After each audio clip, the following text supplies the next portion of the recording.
karena mereka tidak percaya kepadaku, akan kebenaran karena aku pergi kepada Bapa dan kamu tidak melihat aku lagi, akan penghakiman karena penguasa dunia ini telah dihukum. Masih banyak hal yang harus kukatakan kepadamu, tapi sekarang kamu belum dapat menanggungnya. Tetapi apabila ia datang, yaitu roh kebenaran, ia akan memimpin kamu ke dalam seluruh kebenaran. Sebab ia tidak akan berkata-kata dari dirinya sendiri, tetapi segala sesuatu yang didengarnya itulah yang dikatakannya, dan ia akan memberitakan hal-hal yang akan terjadi di masa akan datang. Satu hal yang ingin saya katakan kepada saudara, ketika Yesus mengatakan sebab ia tidak akan berkata-kata dari dirinya sendiri, tetapi segala sesuatu yang didengarnya itulah yang akan dikatakannya, dan ia akan memberitakan kepadamu hal-hal yang akan datang. Saya ingin tahu dari saudara, apakah Anda yakin bahwa di dalam kitab saudara 4 kitab kanonik, Kisah Para Rasul, Petrus 1, Petrus 2, 14 buku buatan dari Paulus, itu tidak semuanya ucapan Roh Kudus. Tidak semua ucapan Yesus. Yang ucapan Yesus hanya tinta merah. Betul? Oh, maksudnya ucapan Yesus secara langsung. Ya. Iya. Betul ya? Ya.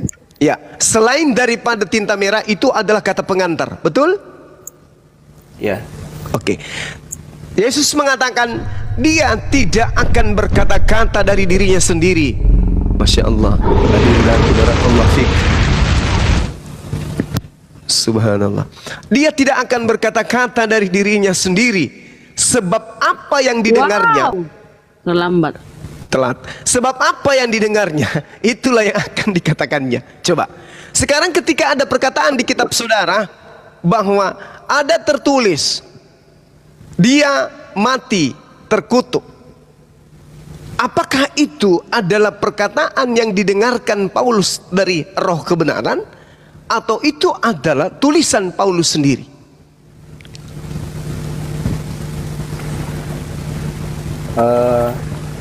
Ya ini sebetulnya bisa dibuktikan ya. Iya. Jazakallah khair. Maksudnya kan orang Kristen mempercayai bahwa walaupun itu tulisan rasul, bahwa itu diilhamkan oleh Roh Kudus gitu. Jadi ya kita harus mempercayai bahwa itu memang berasal dari Roh Kudus gitu loh, Bang. Oke. Kalau itu berasal dari Roh Kudus, kenapa kemudian Paulus ini selalu berpendapat?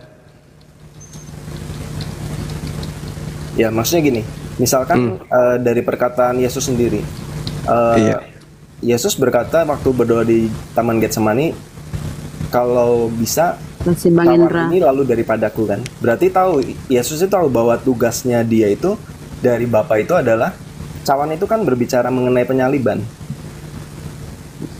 Nah, jadi Yesus sendiri udah tahu bahwa tugasnya adalah itu. Tapi bukan atas kehendakku, kan? Ya, bukan tapi atas kehendak Bapa yang terjadi. Betul? Kehendakmu yang jadi. Berarti cawan penyaliban itu kan kehendak Bapa sebetulnya. Kehendak Bapa. Nah, sekarang kehendak Bapa, mau ndak dia menggantikan orang fasik ini sebagai pengganti orang yang jujur? Nah, Yesus ini kan tahu bahwa kalau dia menyelesaikan semua kehendak Bapa dengan sempurna, menggenapi semua ketetapan Bapa, bahwa dia akan dimuliakan, dia akan dibangkitkan dan hidup kekal. Jadi ya Yesus harus berusaha untuk mencapai tujuan itu gitu. Berarti Yesus yang harus menyerahkan, tidak perlu kemudian ada Yudas, tidak perlu kemudian ada yang tadi kesaksian palsu. Kalau Yesus menyerahkan diri begitu saja, itu kan namanya bunuh diri. Nah, apa bedanya? Beda, karena gini, Tuhan itu mengutus Yesus itu pada saat yang tepat, pada saat peradaban yang tepat. Jadi bangsa Romawi itu sudah mengenal istilahnya apa ya, peradilan yang sangat baik gitu. Bahkan sampai sekarang masih dipakai hukum-hukum Romawi itu di sistem peradilan kita. Oke, jadi baik. Yesus itu mau membuktikan bahwa aku ini tidak bersalah secara pengadilan. Nah gitu. Jadi Yesus nggak kabur, tapi Yesus mau membuktikan bahwa dirinya tidak bersalah. Kalau Yesus kabur malah makin kacau. Nanti murid-murid sama polisi Romawi ini bisa perang gitu loh. Jadi cara yang terbaik ya menyerahkan diri, maksudnya tapi harus dibuktikan bahwa dia bersalah secara hukum. Nah masalahnya Oke. kan Yesus tidak bersalah, tapi karena tekanan massa oleh imam Farisi ini yang menuntut bahwa Yesus disalibkan gitu. Nah jadi Lalu ya, bagaimana akhirnya dengan pernyataan Amsal tadi? Amsal yang orang fasik itu, Iya. Amsal 21 ya. Amsal 21 nomor 18, Amsal 11 nomor 8. Itu kan data yang harus kita pertimbangkan. Orang benar diselamatkan dari kesusahan, kesukaran, lalu orang fasik menggantikannya. Mana tadi Amsal 21 ayat 18 ya. Iya, dan Amsal 11 nomor 8. Jadi gini, yang saya kebayang ya tentang ayat ini, gambaran yang saya dapat secara singkat nih ya, kan saya terus terang baru tahu nih ayat ini. Di Mamat kan ditulis bahwa korban tebusan itu harus tak bercela, korban hewan. Jadi harus benar-benar prosesnya, pemotongannya nggak boleh ada cacat gitu. Nah kalau di dalam diri Yesus itu tak bercela itu artinya dia harus berhasil menggenapi seluruh ketetapan Bapa. Jadi manusia ini manusia suci, tak bercela gitu. Nah, kenapa harus manusia tak bercela yang dikorbankan?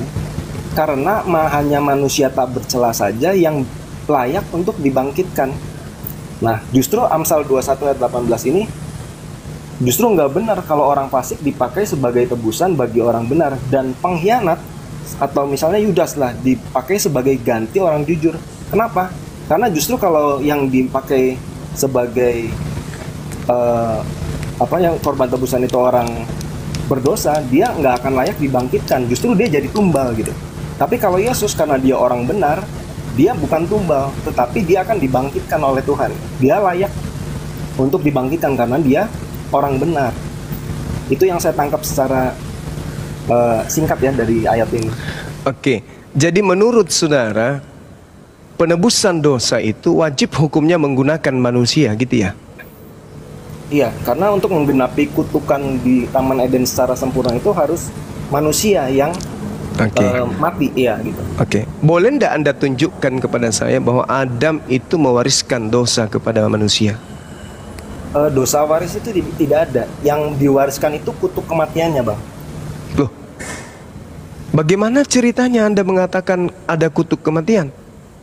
Jadi Itu maunya namanya, sudah. kalau kita berbuat Jadi, dosa, manusia sabar, itu sabar. akan mati. Karena sebelumnya Sabar. kan manusia itu diciptakan abadi. Di mana itu dalilnya? Dalil apa tuh? Dalil bahwa Adam diciptakan abadi di Eden. Ya karena setelah makan itu akan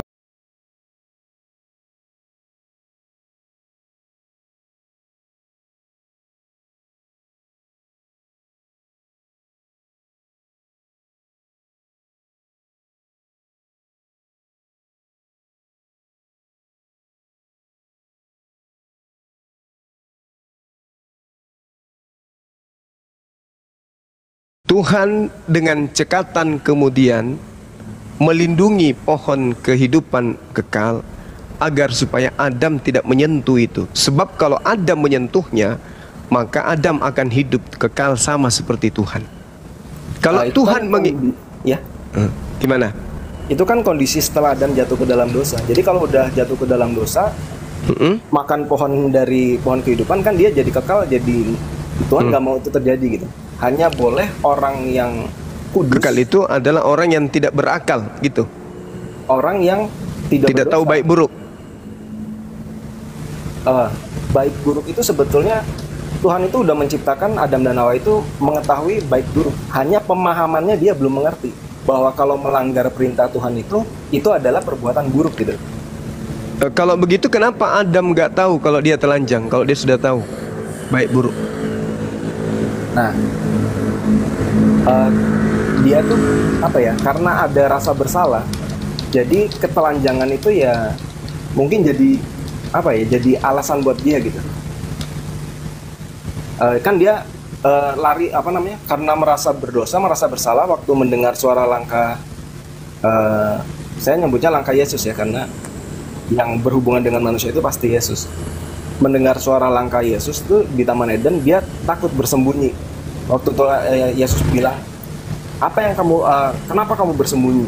Nah, dia Ini menjadikan ketelanjangan itu sebagai Anda alasan. menghujat, Bung. Anda menghujat kitabnya Yahudi kalau begitu. Bagaimana mungkin kitabnya Yahudi yang begitu suci menurut dia, Anda selipkan anak Maria ke sana jalan di Eden. Ditertawakan juga kita sama mereka.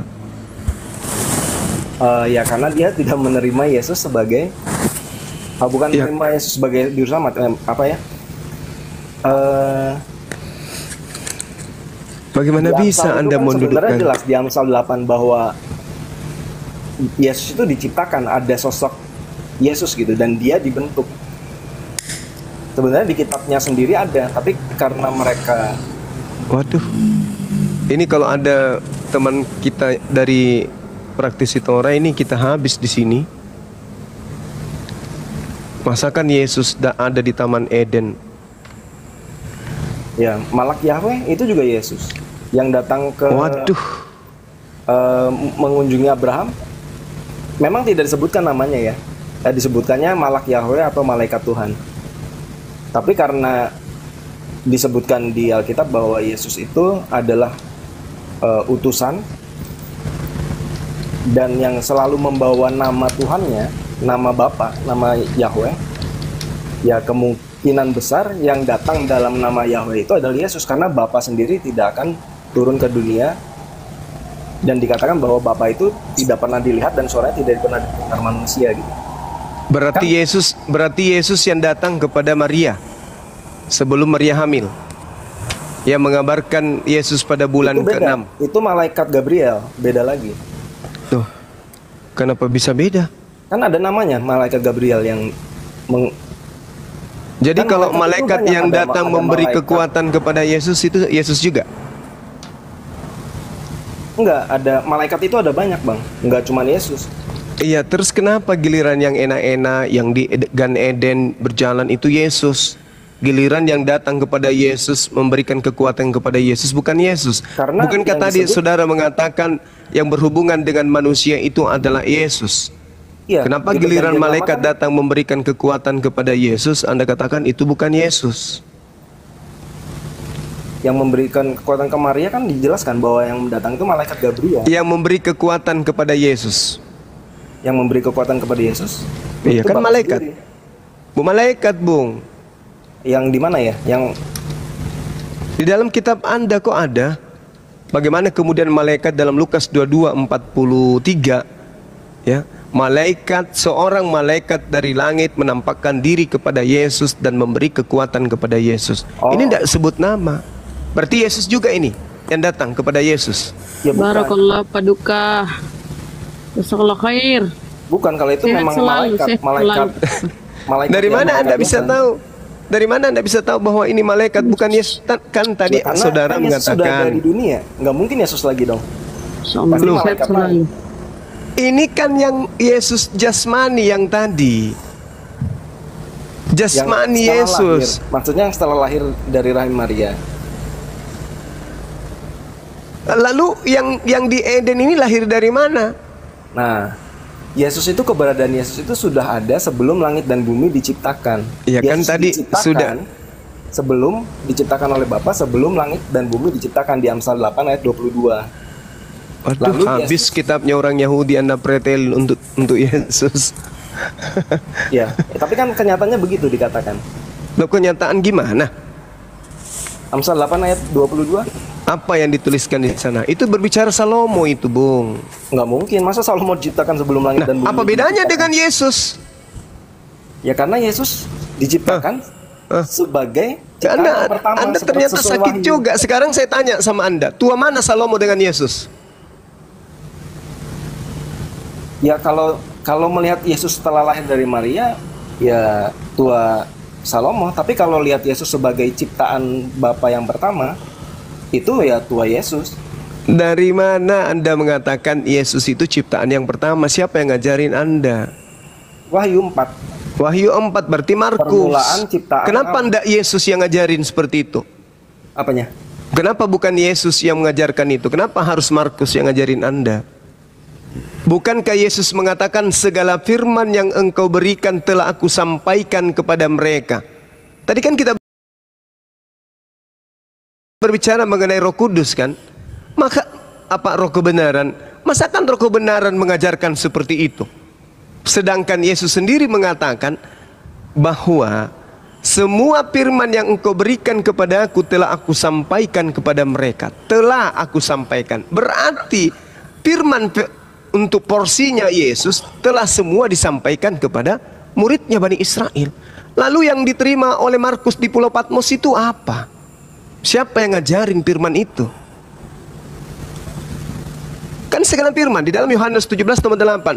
Semua firman yang engkau berikan telah aku sampaikan kepada muridku. Telah aku sampaikan kepada muridku. Semua firman telah aku sampaikan. Nah, ini Markus di Pulau Patmos yang juga nama lainnya adalah Yohanes, terima firman dari mana?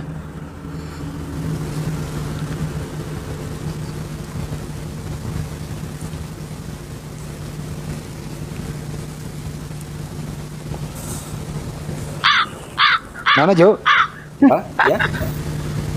Oh udah ya. Ya maksudnya gini. Semangat Bang. Kalau tidak mengakui itu sebagai firman ya susah ya saya bilangnya ya. Bahwa Yesus sebagai permulaan ciptaan. Di Kolose juga dikatakan bahwa Yesus itu adalah yang sulung dari segala yang diciptakan. Nah, bukan Yesus sebenarnya, Bung. Kalau kita mau jujur, yang dimaksud di situ bukan Yesus, yang dimaksud di situ adalah firman. Tuhan mengawali semua ciptaannya itu dengan firman, perkataan. Contoh, ketika Tuhan masih sendiri nih, sendiri, nggak ada makhluk. Bagaimana cara Tuhan kemudian mengadakan makhluk? Dengan berfirman. Makanya di dalam Yohanes 1 nomor 1 coba Anda lihat. Pada mulanya adalah firman. Ada nggak Yesus di situ? Enggak. Kok bisa dikatakan Yesus pada mulanya firman? Ya, karena di dalam data nomor 14-nya, firman itu telah menjadi daging. Pada mulanya firman. Maka segala sesuatu yang diciptakan itu dari firman. Yohanes 1 nomor 3. Dari dia semua terjadi. Dari dia siapa? Firman. Mari kita buktikan. Masya Allah, Dinda. Kita Masya buktikan. Allah. Apa itu? Oh, elang. Masya Burung hantu. Allah, Allah Nah, Akbar.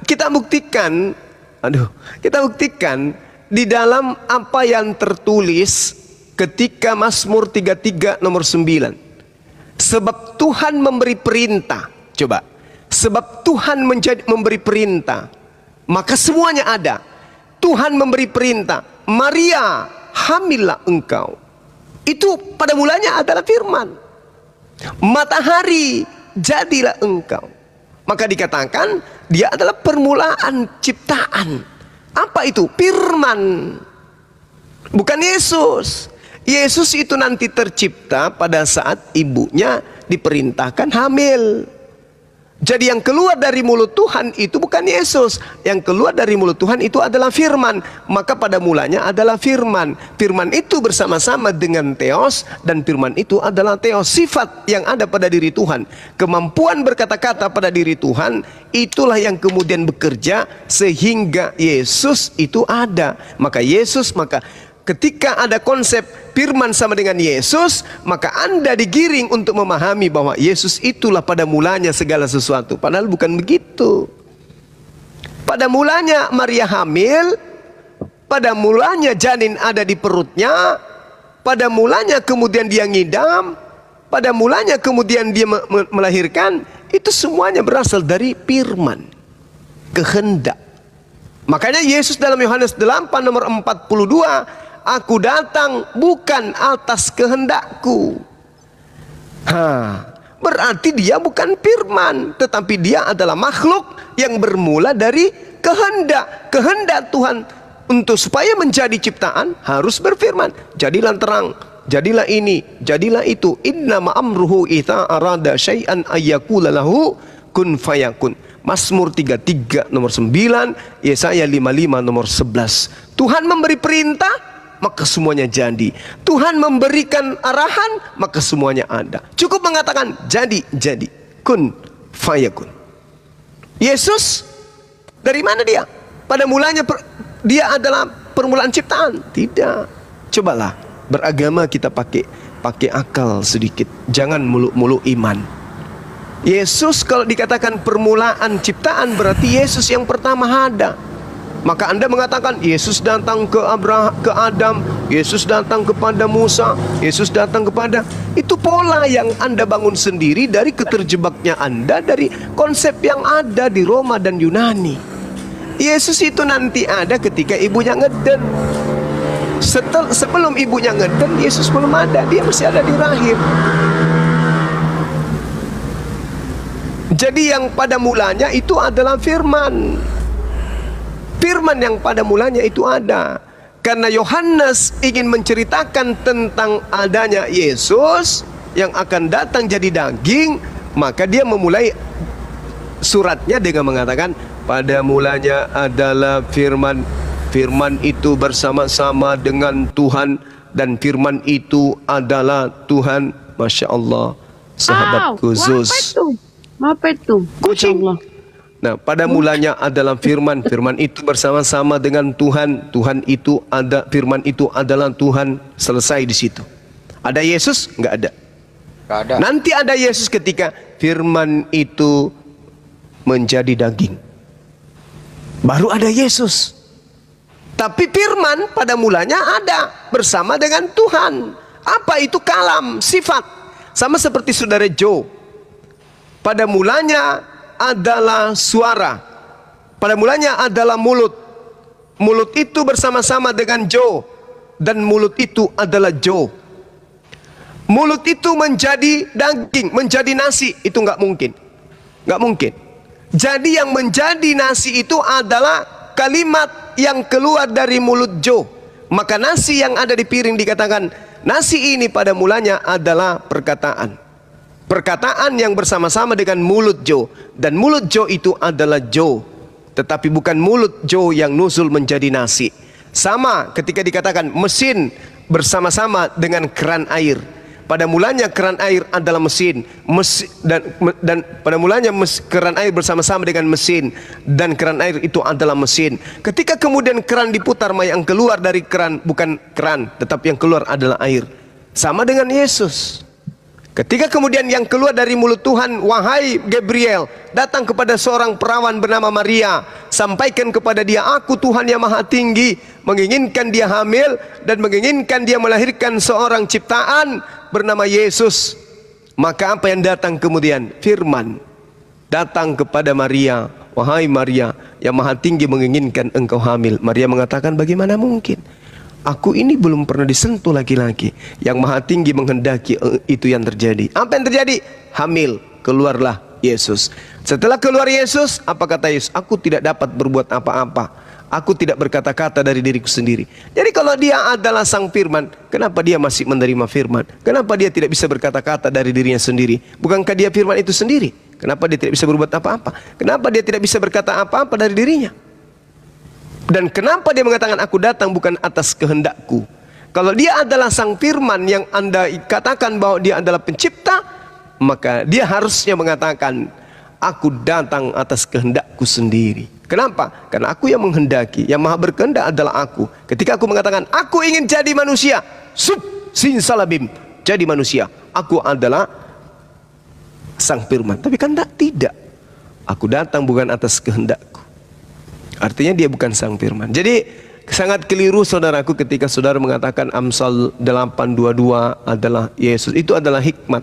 Hikmat Salomo adalah salah besar ketika saudara mengatakan dia yang datang pada saat Adam di Jannah atau di Eden. Anda keliru besar. Tolong diresapi lagi itu. Mudah-mudahan ada hikmah di balik diskusi kita ini untuk menjadi edukasi baik untuk diri saya sendiri maupun untuk sahabat-sahabat muslim yang ada di bawah. Terima kasih. Mantap. Kepada Dinda Jo, Hans dan semuanya, Dinda Jo juga, saudara-saudara yang lain. Pokoknya semua yang telah mendukung acara ini. Masya Allah. Masya Allah. Terima kasih diskusinya nih. Kotoni barakallah fiq. Masya Allah, barakallah. Subhanallah. Ya Allah, Barakallah. berkah Tepuk tangan selalu, untuk Pak Akhi Jo. Haji. Jazakallah khair. Terima kasih kepada seluruh Laskar Tengok ya Abdi. teman-teman Kristen ya, saudara-saudara kalian. Lanjut, mohon maaf. Ya, terima kasih kepada seluruh Laskar Abi, Wih, gajah. kepada Subhanallah, Masya Gajah. Allah. Masya kepada Allah. seluruh dewan pengurus, Astagfirullahaladzim. pengawas, Allahu Akbar. pembina, ketua sekretaris bendaharanya Bu Rahma atas kekompakan Oh, kita barakallah selama ini. lagi. Jazakallah khair. Mohon maaf Bang Andi. Ya, Bapak, Lanjut, Bunda. lanjut. Assalamualaikum Gurunda. Waalaikumsalam warahmatullahi wabarakatuh. Assalamualaikum warahmatullahi wabarakatuh. Terus kita Jazakallah khair. beli umpan balik dulu ya kepada saudara kita Jo. Mungkin teman-teman semua belum pada tahu Jo ini adalah dari Unitarian. Unitarian itu sedikit maju dibanding dengan yang lain. Kenapa? Unitarian itu tidak menuhankan Masya Yesus. Allah. Yesus itu adalah utusan Tuhan. Yesus itu adalah ciptaan Tuhan. Apa tadi yang dipoles oleh diskusi Bang Juma, saya dengan Jo, adalah mengenai Yesus sebenarnya ini diciptakan dari awal sampai akhir, terus kemudian mengenai penyaliban itu. Itu sih sebenarnya tujuannya. Mudah-mudahan Jo bisa teredukasi, login lebih awal daripada terlambat, karena terlambat itu tidak baik. Karena masih ada kesempatan untuk tidak terlambat untuk login. Kenapa? Supaya akal sehat dipakai aja deh Jo. Bahwa untuk supaya kita ini tidak berdosa, introspeksi diri ya tinggal minta langsung aja. Nggak perlu ada iman bahwa ada manusia yang dikorbankan. Itu sih Jo. Kira-kira ada telepon. Jo silakan, ada umpan balik dari Bang Juma, silakan.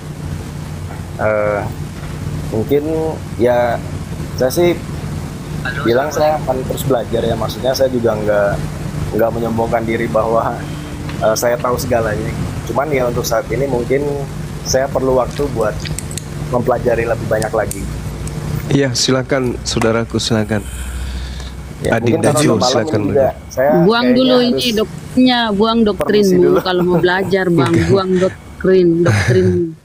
Biar Lanjut. beliau belajar dulu, beliau belajar. Insya Allah, kalau beliau mengedepankan akal, kemudian insya Allah akan dapat hidayah.